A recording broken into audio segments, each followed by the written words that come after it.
నా పేరు దీసరి గంగరాజ్ అండి, అనంతగిరి జడ్పీటీ సభ్యుడిని. ఈరోజు ఏజెన్సీలో 11, 12 తేదీల్లో 48 గంటల బంద్ సంపూర్ణంగా దిగ్విజయంగా జరుగుతుంది. మా ప్రజల తరఫున, నా తరఫున ఫస్ట్ డిమాండ్, మన రాజ్యాంగపరమైనటువంటి అత్యున్నతమైన స్థాయిలో రాజ్యాంగ స్పీకర్గా ఉన్నటువంటి గౌరవ చింతకాయల ఆయన పత్రుడు గారు ముందు ఆయన స్పీకర్ పదవికి రాజీనామా చేయాలని ఈ సందర్భంగా డిమాండ్ చేస్తున్నాం. ఎందుకంటే ఈరోజు 1/70 చట్టాన్ని సవరించడానికి వాళ్ళ బాబు సొత్తు కాదు, వాళ్ళ తాతల సొత్తు కాదు, గిరిజనుల స్థిరాస్తిది. రాజ్యాంగంలో 5వ షెడ్యూల్లో ఉన్నటువంటి 1/70 చట్టం ఈరోజు గిరిజనుల గుండెకాయ, జీవనాడి. అటువంటి జీవనాడి తీసి ఈరోజు గిరిజనులకి బలిదానం చేస్తామంటే చూస్తూ ఊరుకోం. ఇప్పటికైనా వారు చేసిన వ్యాఖ్యలు వెనక్కి తీసుకోవాలని, బేషరతుగా క్షమాపణ చెప్పాలని, అలాగే మన ఆంధ్ర రాష్ట్ర ప్రభుత్వం చంద్రబాబు నాయుడు గారు, పవన్ కళ్యాణ్ గారు, ఆయన పత్రులు గారు చేసినటువంటి వ్యాఖ్యల్ని వారి వైఖరి స్పష్టం చేయాలని ఈ బంద్ సందర్భంగా డిమాండ్ చేస్తున్నాం. ఈరోజు ఆయన పత్రుడు గారు, మీకు చట్టాలు తెలుసా? మీకు తెలిసి ఉండే మాట్లాడుతున్నారా? మీకు బుద్ధి ఉందా? బుద్ధి ఉండే ఇలా మాట్లాడుతున్నారా? ఈరోజు 200 సంవత్సరాల క్రితం గిరిజనులు పోరాడి తెచ్చుకున్నది ఈ చట్టం, 1/70 చట్టం. అటువంటి చట్టాన్ని ఈరోజు అవహేళన చేస్తూ ఈరోజు గిరిజనులు కించపరుస్తూ, గిరిజనులు డబ్బులు లేవు, తెలివితేటలు లేవు కాబట్టి వాళ్ళని అడగతొక్కి ఆ ప్రాంతాన్ని ఆక్రమించుకోవాలని ప్రకటిస్తావా? ఎందుకు డబ్బులు లేవు? డబ్బులు లేకుండా మీరే చేస్తున్నారు.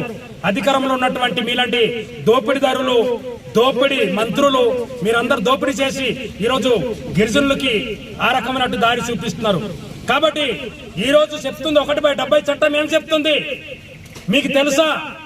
1/70 చట్టం చెప్తుంది ఏంటంటే ప్రైవేట్ పెట్టుబడులు ఏజెన్సీకి రాకూడదు, ఏజెన్సీ ప్రాంతంలో వ్యాపారం చేయకూడదు, పెట్టుబడే పెట్టకూడదని చెప్తుంది.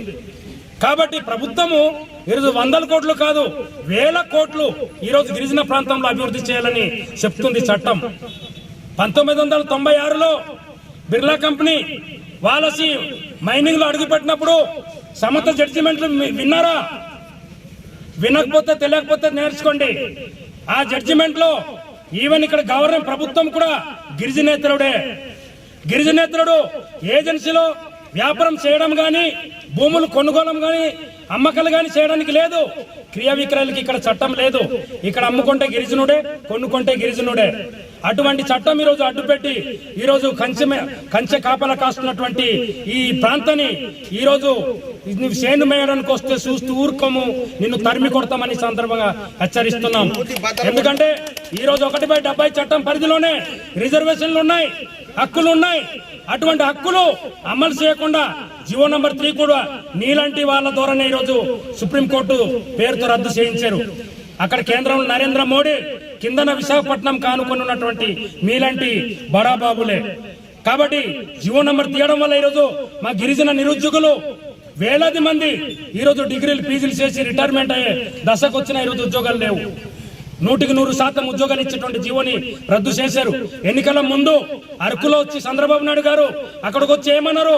నేను అధికారం రాగానే జీవో నంబర్ 3 నేను అమలు చేస్తాను, నేను ఓకే చేస్తానని చెప్పారు. నేటికి 8-9 నెలలు అవుతున్నా అమలు చేసేది లేదు, గిరిజనులకు న్యాయం చేసేది లేదు. వెనక్కి నెట్టి ఈ రకమైనటువంటి పరిపాలన ఉన్న చట్టాన్ని కూడా తీస్తామంటే ఎప్పటికీ ఊరుకోము, తిరుగుబాటు చేస్తాం, మీ సంగతి తేలుస్తామని గిరిజన ప్రజలు సిద్ధంగా ఉన్నారు. కోరుతున్నాం. ఇదంతా ఒకటి, కేంద్రంలో నరేంద్ర మోడీ గారు అదానీ, అంబానీ, అలాగే నవయుగ కంపెనీల్ని అడ్డగా చేసుకుని ఈరోజు గిరిజన ప్రాంతంలో ఉన్నటువంటి ఆస్తులు దోపిడీ చేయడానికే ఈరోజు 1/70 చట్టం సవరణ చేస్తున్నారు. ఎందుకంటే చూస్తున్నాం అక్కడ పెద్దకోటలో, అక్కడ కుడియా, అలాగే కొండిపకోట, ఆ ప్రాంతాలు రేగులపాలెం ప్రాంతంలో ఒక హైడ్రో పవర్ ప్రాజెక్ట్ పెట్టారు. మొత్తం సర్వేలను రహస్యంగా చేశారు. ఆ ప్రాంతం అక్కడ ప్రాజెక్టు అక్కడ అదానికి ఇవ్వాలంటే ఈ చట్టాలు అడ్డొస్తున్నాయి. టోకరు పంచాయతీలో చిట్టం వలస ఉంది, ఇది నవయుగ కంపెనీకి నిన్న మొన్ననే ఆర్డర్ వేశారు. అలాగే గుజ్జలి మన నాన్ షెడ్యూల్ ఏరియాలో అది నవయుగ కంపెనీకి ఆర్డర్ వేశారు, ఇదే చంద్రబాబు నాయుడు గారు. కాబట్టి ఇవన్నీ చట్టాలు హక్కులు మావి అడ్డుగా ఉన్నాయని దాన్ని నిర్వీర్యం చేసి ఈరోజు బడాబాబులకి ఈ ప్రాంతం అప్పచెప్పడానికే పనిగా పెట్టుకున్నటువంటి స్పీకర్ అయ్యన్పాత్రుడు గారు, మీకు బుద్ధి ఉంటే మీరు ఆలోచించి వెనక్కి తగ్గవలసినటువంటి బాధ్యత ఉంది. కాబట్టి గిరిజనుల అమాయకులు అనుకోకండి. పిల్లినైనా మూలకేసి కొడుతుంటే తిరిగి ఒక్కసారి వెనక్కి దాడి చేస్తే నిన్ను ఊపిరి ఆడనివ్వకుండా తిరుగుబాటు చేసి చంపేస్తారు. ఎందుకంటే ఎక్కడైనా ఇరకటంలో పెట్టి గిరిజనులకి ఆ రకమైనటువంటి ఇబ్బందులు పెడితే గిరిజనులు కూడా ఆ రకమైనటువంటి పరిస్థితుల్లో తిరుగుబాటు చేయక తప్పట్లేదు. కాబట్టి 1/70 చట్టం అనేది పటిష్టంగా అమలు చేయాలా, అమలు చేసి గిరిజనుల హక్కుల రక్షణ కోసం నిలబడితే అప్పుడు ప్రభుత్వంలో ఒక అవకాశం ఉంటుంది. మీరు మా పేరు చెప్పి ఈ ప్రాంతంలో అధికారంకి వచ్చి గిరిజనులకు రక్షణకు ఉంటామని చెప్తూ ఆ రకమైనటువంటి దోపిడీ చేయడం ఇది మేము ఖండిస్తున్నాం, వ్యతిరేకిస్తున్నాం. ఈ 48 గంటలు జరిగే బంద్, ఈ రోజు రేపు జరిగేటువంటి బంద్ సంపూర్ణంగా కొనసాగుతుంది.